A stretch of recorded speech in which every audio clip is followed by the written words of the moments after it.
Hello there, Internet. React Andy coming at you with another video for you guys today. I know it's been a while, and believe it or not, I have remained spoiler-free for the last reveals on Legends of Runeterra, and I figured I would react to not one, but two champions at the same time. I mean, not simultaneously, I am incapable of such thing, but I will start off with Soraka and then move on to Shyvana.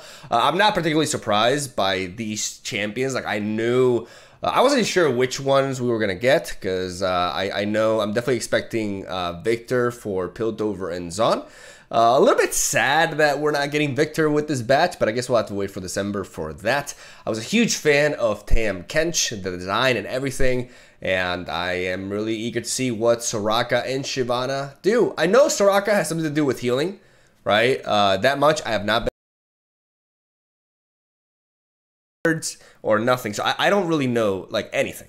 So we're gonna start off with Soraka, see what kind of healing power she has, and then we'll move on to Shyvana. Shyvana was very obvious to me because we have like dragons in Demacia, and I did a little bit of digging, and it didn't take me long to realize he was definitely gonna be one of the champions, if not coming with this portion of the expansion, you know, with the next one. So without further ado, let's get 12-year-old reaction mode on, and let's start off with Soraka.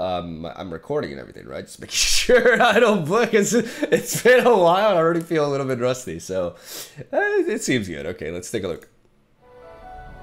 This world has such great potential. Let me guide you. Okay, let me guide you. 3 mana, 1/6. Wow, she be thick though.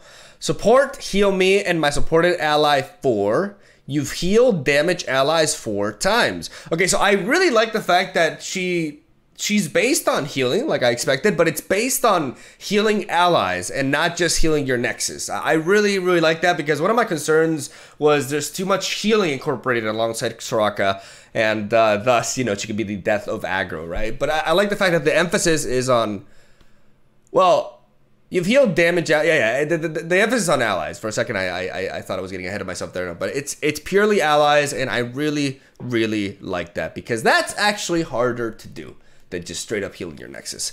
All right, let's see. So another support champion. Yeah, this one drop that nobody uses. Maybe that's gonna change. They're stronger every day, just like me. She's got 6 health for a 3-drop, which is kind of like, it's perfect for a champion that heals, really. Be at peace. What happens if she leveled up? I did see this card. I did see this one. This is like the last one that I saw before I took a bit of a hiatus from the internet. So, heal damage allies 1, then once I've seen you heal 22 damage from allies, win the game. Okay, so... and here they talk about landmarks. Okay, I mean, they already revealed that earlier. The possibilities are infinite. Okay, Omega Soraka. The first time you heal a damage ally each round, draw 1. Support, fully heal me and my support ally. The first time you heal a damage ally each round, draw 1. That is a really, really interesting value engine right here. Obviously, it's limited to the first time, because otherwise this would be pretty crazy, right? But this basically makes it so that your Guiding Touch or whatever play you go for in that sense will draw you, or she just draws your card upon attacking. Now, this is not really that impressive, because Taric has kind of like a similar effect with when you apply something like Pale Cascade or Guiding Touch onto him. But you gotta keep in mind that she is a 3 mana card. A 3 mana champion that can allow you to start drawing cards every turn can actually provide you with really insane value. I wonder if this like self-heal archetype with the landmark as a win condition can be a potentially viable archetype or not. I'm not really sure here.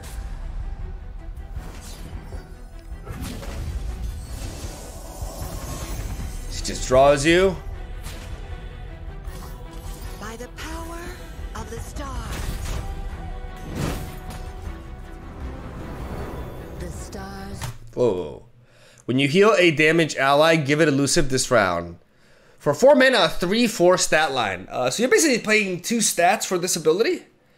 When you heal a damage ally, give it elusive this round. That could be pretty decent. That could be pretty good. To see you, Soraka, and I them. Obviously with the 1-drop there. Today we have determined our own fate. I like the archetype. I like the fact that it's not so much focused on healing your Nexus, like I said, but on healing allies. It allows you to potentially not only there's several ways you can build this. You can even combine this with Freljord, for example, and the self-harm units. But I'm not sure if there's many ways to self-harm your own units without incorporating Noxus. That's when things get a little bit weird, I guess. With Noxus, you can apply a lot of. You can very easily self-harm, with Noxian Fervor, Transfusion, etc., etc. So Noxus is what comes to mind at first, unless I'm missing something here. But I'm not sure how strong this archetype is going to be, especially I've been playing non-stop at the highest level for the past few days and faced just all sorts of degeneracy when it comes to fast-paced pirate aggro nonsense, and of course Lee Sin doing Lee Sin things. So it's hard for me to think too highly of this archetype right now, because it feels like it's a bit too synergistic to be as competitive, but I could be wrong. I haven't seen all the cards neither, so we'll have to wait for that. Just playing all these days with Lee Sin and all these degenerate decks has really tainted my vision of things. All right, let's move on to the next one. Before I go to Twitter and check out all the cards, I'm gonna go ahead and I'm really excited. I'm not gonna lie, I'm more excited for Shyvana than I am for Soraka. So let's do this. I thought I had an ad for a second. It's what is this, Spain? What the hell? All right. Demacia be pretty though. She looks like a Power Ranger. Fire and fury burn in me. The dragon's rage. Wait. 4 mana 3/4. Give me +1/+1 this round. A very straightforward attack. So when she attacks, she becomes a 4 mana 4/5, which is the premier stat line, or the vanilla stat line for a 4-drop. Level up, I've seen dragon allies deal 12 or more damage. That doesn't seem, especially considering she's a dragon herself, that doesn't seem like it's difficult to achieve in the right deck, especially with, yeah, that feels pretty. That's definitely very achievable. I like that. Let's see what she does when she levels up, though. Claws to get out. But really solid stat line, honestly, for what she's doing. And if your opponent's chump blocking, you're still dealing that damage. Break them. So that's 8. That's 2/3. Two dragons attacking. That's already 2/3 of her level up progression. A challenge lies ahead of us. This time, we'll be I'm ready. summoned if you behold the dragon rally. Oh, you know how I feel about rally, ladies and gentlemen. Oh, wait. Do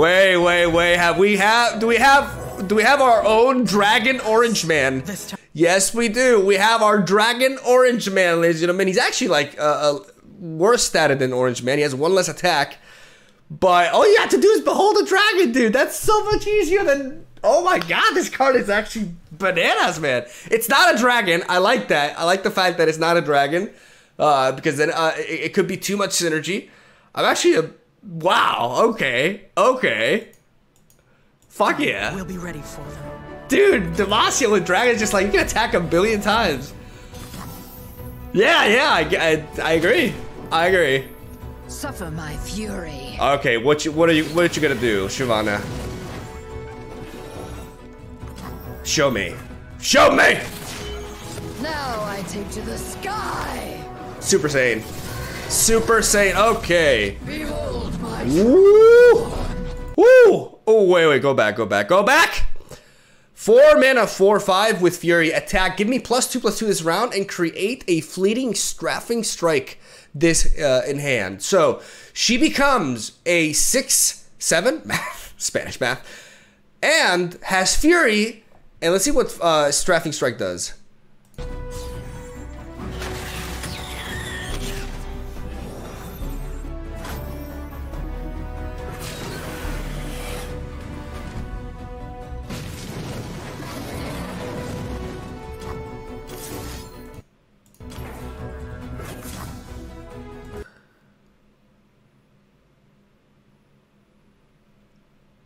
Wow.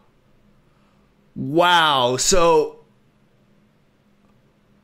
wow, it's a single combat. It's a 3-mana single combat with healing as well, with Fury. Wow. Just pure on like vanilla, just beefy dragons attacking and fighting. Like that's what the dragon archetype is all about. Rather straightforward, but for the tinnies, or people who just like playing big creatures, this is sick. And for those who like Rally, I like Rally, in case you haven't noticed. What is that? What the fuck is that? Wait. He just gave it Challenger? I can't see. He grant an ally Challenger, okay. Well, that's like on guard, but granting. That card's alright. Let's see your stars bleed. I mean, the fact that it grants is very relevant. Burn all in dragon fire. Alright. Okay, let's go to Twitter. I have like... That's on. I guess I haven't looked at it in a while. Let's see. Legends of Terra. Let's take a look at the other cards. We're gonna start off with we're gonna start off with Shyvana. I like Shyvana. I like Shyvana more. Okay, so her signature card is Confront, which is basically like an alternate version of On Guard. On Guard is for 1 turn, but it gives Challenger to all of your units. Well, this grants an ally Challenger, which means it gives it permanently. Which for dragons, I definitely think it's better, especially because quite a few dragons, or at least there's 1 dragon with Challenger already. So, decent card, not amazing, but decent definitely. Strafing Strike, an ally and an enemy strike each other. Then if the ally is a dragon healer too, this is an actual card.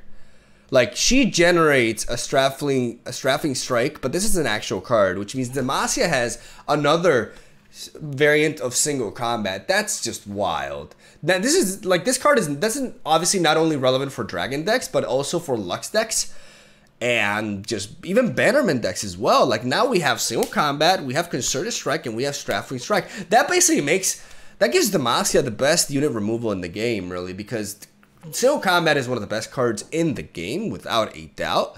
And now having a version of it that is 1 more mana just gives you can potentially run this as like a 4th single combat. Like you can run 1 copy of this or something. Depends on the deck. Like with Lux, I wouldn't mind playing this with Lux, honestly. Like I'm paying 1 more mana, but I get to put in more single combats in my deck, and I can incorporate some dragons here and there for some potential synergy. But it's definitely very, very interesting in that sense. We're getting like a bit of a repeated effect in a way, right? Like we're reaching that point in which we're getting cards that do the same thing but have a bit of a different mana cost attached to them and some inherent synergy within them. We have Eclipse Dragon with Daybreak and Nightfall. The next dragon or celestial unit you play costs 2 less. Nightfall, create a random dragon follower and celestial follower in hand for 7 mana at 7/5 with Fury. Seems pretty bad. Honestly, 7 mana is very expensive. Unless you're incorporating, the 2 mana, the priest, the dragon priest, I believe is her name. Even then, this card is just like very, very, very expensive. I mean, if you have a priest, you can play this for 6 mana, and then you can play Shyvana afterwards for 1 mana, I guess. But you're just getting a 7/5. It's not even that great of a stat line, especially because the health is a little bit lower. Not impressed by Eclipse Dragon. I don't think it's really good, to be fair. Maybe I'm wrong. Catagrin the Infernal. Holy mother of... Okay, a 9 mana, 9/6. When I'm summoned, grant other dragon allies everywhere. +2/+2. Alright, so a full-on finisher. I honestly don't know how good this card is either, because it's extremely expensive. A 9 mana play, that's basically the Dreadway, right? And that's the turn in which you want to end the game. So I look at Catagrin the Infernal, and then I go down to Dragon Guard, look at it, I'm like, yeah, you're the better finisher here. When I'm summoned, if you behold a Dragon Rally, I think the +2/+2 buff can go a long way. Maybe you can run this as a one-off, I guess. But I still think this is a bit too slow, especially with how fast the meta is right now. Thanks to Lee Sin. I do think Eclipse Dragon and Catagrin are cool cards, Some guys will enjoy playing with them, I guess. But it's all about the Dragon Guard lookout, man. This is the nutty card. Like this is, we got the Orange Man. We got the Orange Man, and it's so much easier to enable. It's crazy because Orange Man is not a staple for all Bilge Water decks just because you have to enable the Plunder, right? And it's obviously like the Rally makes more sense in a deck with Dragons and Fury and cards like Shyvana, right? Dragon Guard Lookout is definitely the star alongside Shyvana of this review. And Strafing Strike basically introduces a bunch of questions regarding game design for me. I'm not sure how comfortable I am with them just incorporating basically what is another single combat onto the region. I think it's going to be polarizing regions more and more into what ones can do and what others can do. And I think that's fine, but you got to be careful with that as well when you're developing threats. But any concerns that I have are really related to balance more than design at this point, because balance has been a little bit underwhelming this past couple of sets. Let's go down and let's take a look at Soraka's cards. Oh, very few actually. Okay, Soraka's Wish, fully heal damage allies. Shuffle Haraka into your deck. So this card is atrocious. Even though it actually like it helps you like level up. It helps you level up like Soraka. I get that, but it is like we actually found a signature card that is inherently worse than Maokai's because Maokai's is burst speed and this one is slow. But I guess because it is meant to level up Soraka, I guess that's the reasoning behind this design, and maybe just because it will level up Soraka, it's worth it's worth a slot. But it just feels in a vacuum. It's one of those cards in a vacuum. It feels so bad, but considering the champion, it may actually be worth running in the deck. Astral Protection, heal an ally 4 and granted +0/+4 for burst speed. So, I mean, comparing this to, this is actually pretty decent. Like, you're granting +4 health and you're healing 4, but it's 4 mana, man. Like, compare this to Fury of the North. Even though Fury of the North was temporary, like, I'm talking about pre-nerf Fury of the North. I think it's an expensive card. I think people may think this card is better than it actually is. The fact that you're not giving any attack as well is, yeah, like, in the right deck, this could be decent, but it's going to be very, very specific for Soraka decks, I think. And I'm not even sure if it'll make the cut then. Because it depends on what you're wanting. Like, you want to be targeting, because if you use this on Soraka, like, it's just kind of silly, right? Because you already have like a very high health stat to begin with, and she's healing herself every time that's attacking anyways. So giving her +4 health is kind of like diminishing returns at that point, right? So yeah, not too impressed with Astral Projection. Stargazer, we talked about it earlier. This card is actually really interesting. This card could be like low-key one of the reasons why this archetype is powerful to begin with. But I'm just not very impressed with Soraka. There's somebody tagging me here. I'm sorry it took so long, buddy. But yeah, I'm not super impressed with Soraka, to be fair. I know there were more reveals as well. Like I said, I've been out of it for a bit here. Yeah, I did see these. I don't know if I don't think I talked about these cards. I may as well talk about them, right? I don't think I have spoken about these. As we have the 2-mana, the Star Spring. Like, this is gonna be the card that makes or break. No, that's a bit of a heavy statement to make. I could be completely wrong about that, but this seems to be one of the main reasons to play Soraka. Even though you have to see you heal 22 plus damage from allies to win the game. So the moment that, like, if you draw this late in the game, it's terrible. Like, I just don't, it's very hard to assess just how viable this sort of card is going to be, honestly, in a game like Runeterra. Especially, like, in this meta, this card does nothing. Like, this meta is way too fast-paced. But I'm really hoping that the Balance team fixes this hellhole that is the metagame right now. So yeah, I don't know how I feel about this, but it's nice to have an alternate win condition. I just don't know if it'll be like meme or if it'll actually be viable. Spring Gifts, slow, fully heal an ally. 1 mana slow that he just heals an ally. This card is awful unless it's being generated by something. Right? It has to be generated by something. That card alone is awful. It has to be spawned by this guy. Yeah, decent. 3 mana 3/3, like the vanilla stat line with the ability to create a Spring Grift. Like, it's okay, because comparing it to stuff like Mountain Goat, it's okay. This card is all right, nothing too crazy really. And this is the big card that I want to talk about: Divergent Paths. Draw a landmark or destroy landmark. So as you guys can see, we have very, very cheap landmark removal, which is a question that a lot of us were asking, right? How much are we going to be able to interact with this new card type to begin with, right? Because there's nothing really in the game right now that destroys landmarks, because prior to now, landmarks did not exist. So if it seems like for now, it's only Targon that has this removal, and this removal is actually limited to decks that play landmarks themselves. So if you play landmarks, you will be able to interact with landmarks better than those who don't play landmarks, because I don't see a reason, like, unless you're playing in a tournament and you're targeting a specific deck, I don't see a reason to play this card if you're not playing any landmarks yourself. Now, if you are playing like one key landmark and you want to draw it, then this card can be very, very interesting, but we have to see what landmarks we get from that point onward. So let me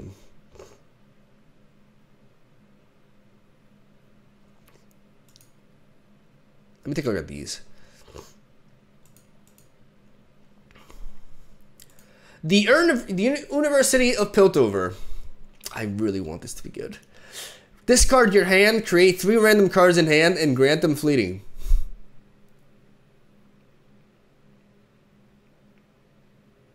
This is not good.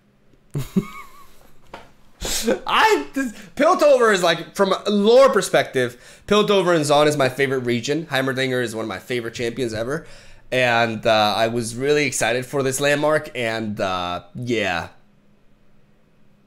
I want to puke. All right, let's move on. This is garbage. Patch Poro Bot. While in hand, I have a random keyword that changes each round. When I'm summoned, grant me this keyword. 2 mana 2/3 vanilla stat line. A bit of another more randomness. I'm not gonna even spend like more than a few seconds with which cards that just have purely random effects. Otherwise, I would be playing Hearthstone. So I'm gonna move on.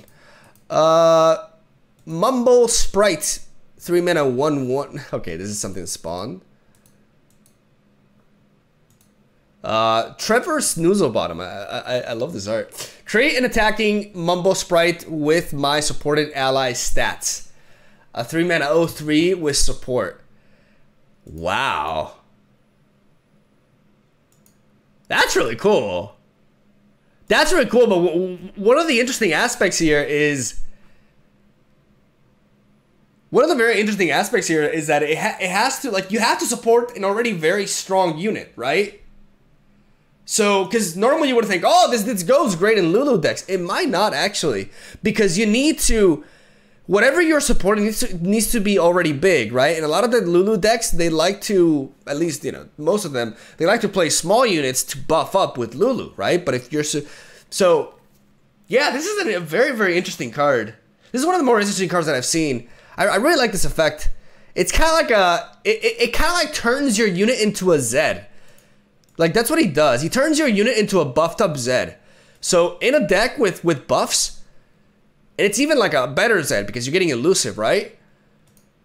Yeah, this could actually, this would make more sense in a Zed deck, but you wouldn't be supporting Zed, obviously. Or you could. Like, you could, actually. Yeah, this makes more sense with Zed. Because you just beef him up, and then you do this, and then you're creating, Zed is creating his copy, and this is creating another copy for Zed. Zedception. Hashtag Zedception, ladies and gentlemen. Yeah, very, very interesting 3-drop. I like it a lot. It's actually pretty interesting design. Notify. Wait. Oh, baby deny! Baby deny! Stop a fast or slow spell that costs 3 or less. I love it. I also love that it doesn't target skills as well. I like it. Just how relevant this is gonna be. I mean, this would be pretty good in this meta. Honestly, this is pretty good in this meta. It doesn't stop deny though, which is important.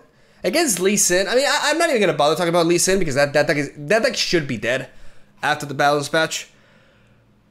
But against Twisted Fate Swain, for example, or Pirate Dagger, like this stops Make It Rain. This stops any 3 mana like Noxian Fervor or Death's Hand. Stops a lot of stuff. Like this stops single combat. There's a lot of relevant spells that stop Mystic Shot, Get Excited, a low thermogenic beam. This is a cool card, dude. This is a cool card. I like it. I like Notify. I like Notify a lot. All right, let's move on. Okay, so this is the one that I saw. What about this one? Whoa. Whoa. What is this? Oh, Noxus. Yes. Okay, please. Is Noxus gonna be like the saving grace for landmarks here? Your strongest ally and the weakest enemy strike each other at round end. I love it. I don't know if it's gonna be any good, but I love the design. This is the kind of why the fuck do they have to give Piltover that random shit, dude? Why? Since when? Like, university is a place to learn. University is not a place in which you just discard all of your books and pick up random shit. Like that. Maybe some colleges, I don't know, but that's not the standard, man. That isn't. I'm pissed off. I'm pissed off about this. I'm actually like, I try to like move. I basically moved past it. I think that was like a self-defense mechanism from my brain, because I'm actually triggered by this. Like, I am sorry, Riot, but this is not exciting. It's like, oh, let's stop our hand and let's get random shit. Oh, wow, yeah, fuck it, just like Hearthstone. No. Get that shit the fuck out of here, Riot. Stop. We don't want this. Nobody wants this. I don't want this. Therefore, nobody else wants this. Facts. Seriously, though. Who wants this? This is not competitively viable. This is just silly. I don't think this is even fun at all, because it's just 3 random cards, like, out of any region. Like, I can play labs for this stuff, man. There's so much, like, I just keep getting disappointed by their Piltover design, man. It doesn't seem like they know what to do with this region, to be completely honest with you. Like, this is just lazy and dumb. I'm gonna be honest, this is lazy and dumb. Like, yeah, a lot of you may say, well, discard synergy, yeah, but trust me, even in a discard deck, even in a Jinx deck, you don't want to be fucking discarding your hand every turn. You know, like, it's just, you don't want to do that. Unless you have a leveled up Jinx, like this, with the University of Piltover. Okay, okay, this with Jinx is interesting. This with Jinx is very interesting. Because, yeah, this could actually be good with Jinx. Like, I focus too much on the randomness of it, which I don't like. Like, I would rather it be like random cards from your region or from a specific value or something. But this could actually be, really, really interesting with Jinx. Is it worth it, though? Because at that point, if you leveled up Jinx and they don't remove her, but this is a very interesting card in the sense that it allows you to refill after you dumped out your resources. So it is actually an interesting failsafe for if Jinx is removed as well. And because it's round start, you discard your hand and you create 3 random cards. The problem is, like, the tricky thing with Jinx actually is that if you empty your hand one turn and you get a rocket, then, yeah, this is not even good with Jinx, is it? Because at that point, if you discard, like, yeah, this makes it so that you can't generate a rocket each turn. Because you're going to be discarding your hand at the very beginning, and then you're getting 3 random cards, and then you're drawing 2 with Jinx, and you have too many cards. You can't get your rockets anymore, so I don't think this is even good with Jinx, actually. I need to think about that a little bit, but I don't think so. I just don't. I don't even care if this ends up being good. Like, I don't think how it could be, unless it's a good way for, like, aggressive decks to just kind of like refuel after they shit their hand away. But that's the only scenario in which I think this will be viable in any sort of way, and I just don't think it's particularly interesting. Like, I really don't like random effects, especially ones like that are just so pushed. Yeah, I'm not gonna talk about that anymore. I'm a little bit triggered by that card. I don't like it. It's not like I'm against like anything that's random, by the way. Like it's not like I'm just like, oh, I see RNG and I just start freaking out. Ah, RNG, oh, fuck. No, it's just that it's upsetting that they're introducing a lot of it lately. Because I'm sorry, they're introducing a lot of randomness effect lately, which the game does not need.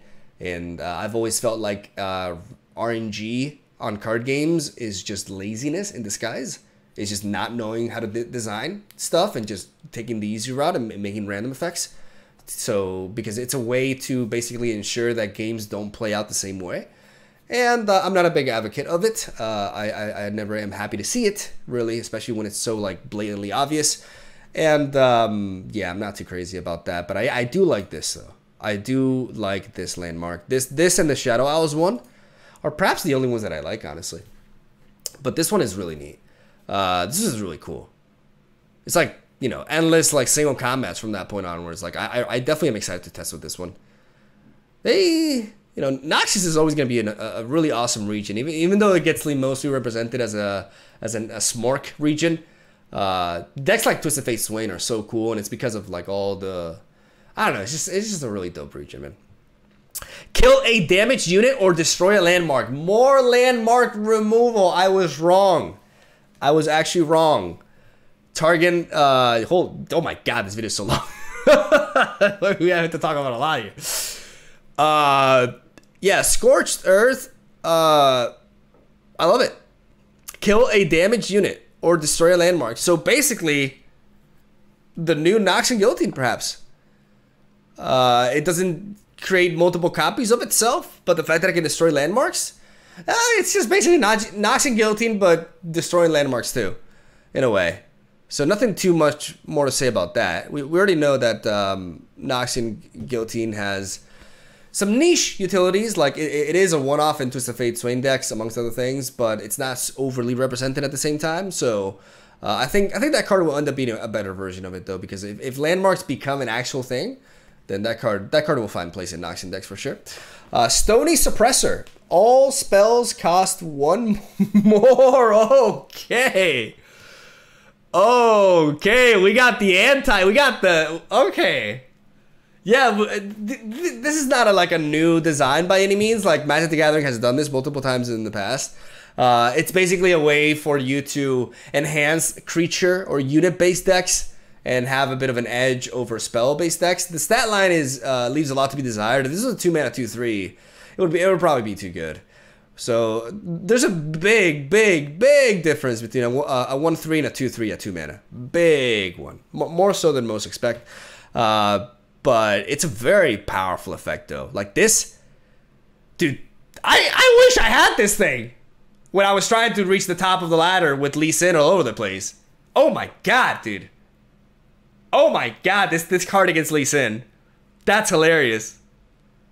And we're gonna get this after that deck gets nerfed. That's kind of depressing. There's actually, this card can have like heavy implications, man. This card is actually like really against like any spell-based deck. This card just shuts them down so hard. But obviously it affects you too. But could this card fit Dragon decks? It easily could. It easily, in the right meta, this card could be really impactful, I think. What about you? Sharpshine. This is the Dragon Rally Girl, right? Give an ally +2/+2, and I can block units with Elusive this round. We're getting rich, boys, but not in a keyword. Just I can block units with Elusive keyword, I guess. Yeah, I mean, +2/+2. Any combat trick for 2 mana right now, you know, in a world with Pale Cascade, feels a bit underwhelming, but this is, I really like it. It's pretty straightforward, but it also has defensive implications, and I like it. Stalking Broodmother, Fury, and Scout. 7 mana, 6/6. It's a 7 mana, though. It's a 7 mana play. And the Fury keyword, while nice, this card is, maybe it'll see play in like draft, but yeah, otherwise it's too expensive. We got Dragon Guard Lieutenant. When I'm summoned, if you behold a dragon, grant me Challenger. It's just great. It's just great. I think an auto include in dragon decks, really. Because a 2 mana 3/2 with Challenger has always been pretty crazy, and yeah, I think this guy is, you definitely run him in Dragon decks. Maybe I'm wrong, but I don't think so. Egghead Researcher. When I'm summoned, create a random dragon follower in hand. Yeah, this card also, man, this card also seems really good. Because it gives you a decent, I mean, 1/3 is not really decent, but it's a blocker, right? It's a body. And he's generating you a dragon. So what this card basically does is it gives you an early game play, because dragons tend to come in like turn 4 onwards, right? Unless you have the priestess on the board. So this guy gives you a chump blocker for the early stages of the game, while providing you with like with dragons later down the line as well. It's kind of like the Jaw Hunters of dragon decks. And I also think this card may be really good for the deck. But then again, like we have the Lieutenant, right? I like the art too. Good cards for the archetype. I think the dragon archetype is definitely going to have more than enough to go on. And I think that's all in. And the KDA event, I'm not sure. Okay, I'm gonna watch this. Why not? We've been going at it for so long at this point. You know, why not? And KDA, it's KDA.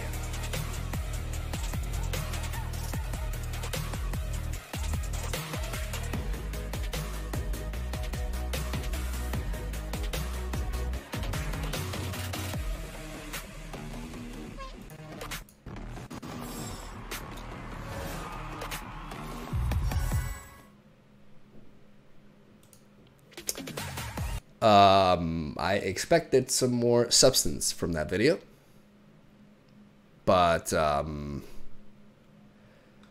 okay. So from what I've heard, I may be lacking some critical information here. From what I've heard, and I'm gonna end this video here.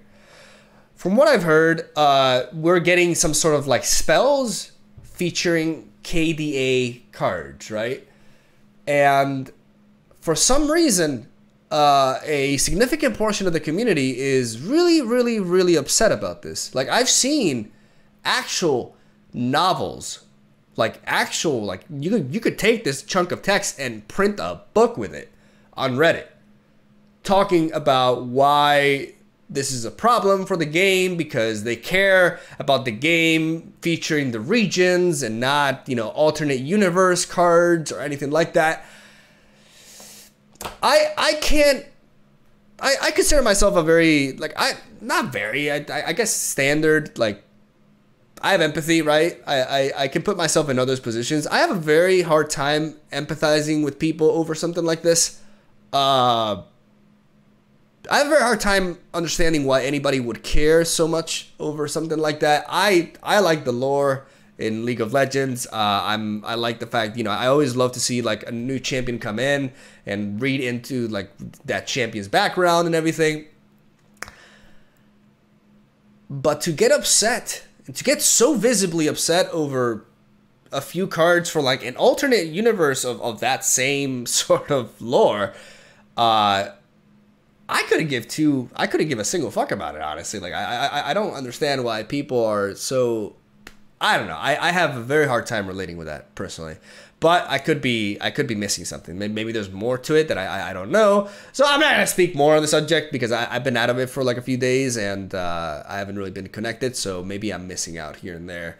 But if that's literally the only reason, just because people like just want them to stick purely to the lore, maybe some of you Riot, you know, fellow Riot fanboys, no offense, but maybe you're a bit spoiled because I come from Magic the Gathering, man, and what we had to endure from Wizards there, like, there's just no comparison whatsoever. So I don't know, chill. That's all I'm gonna say. I'm not gonna go more into it. You know, you can be upset about whatever you want, but I'm just gonna, you know, say that I don't really understand why people are annoyed by it or like so passionate about it too, like to write such chunks of text. But regardless, that's where I'm gonna leave it at. We've been at it for, you know, this last statement may actually hurt me because, you know, League of Legends fans like are very, very devoted and intense, right? But whatever. I said what I said. If it explodes on my face, then so be it. And there you go, a 40-minute video of just me rambling about the cards and stuff. I mean, there was a lot to talk about. You know, it was like 2 reveals in one, and there were like also cards beyond that. And yeah, I just I feel like I need to say everything that I need to say. So hopefully you guys enjoyed this. For those of you who missed the content, I really appreciate you sticking around, and hopefully you will be excited for the upcoming videos as we're getting the expansion, which is coming out tomorrow. I will be definitely streaming it, and we'll be recording videos as I plan to get back on the daily upload grind. Kind of needed this break. I will have recorded an update video explaining that a little bit. So yeah, that's all I gotta say about Soul Day. Thank you guys for watching. Stay tuned for daily Legends of Runeterra content, even though sometimes I do disappear for a few days. I don't think I've, like, it's the first time I've done this. Like, I haven't done this, like, at all too much this year, though. I've been pretty consistent, so yeah, I'm gonna stick with the daily videos. I think I've earned that. So yeah, have a Soul Day. Thank you guys for watching, and I'll see you tomorrow.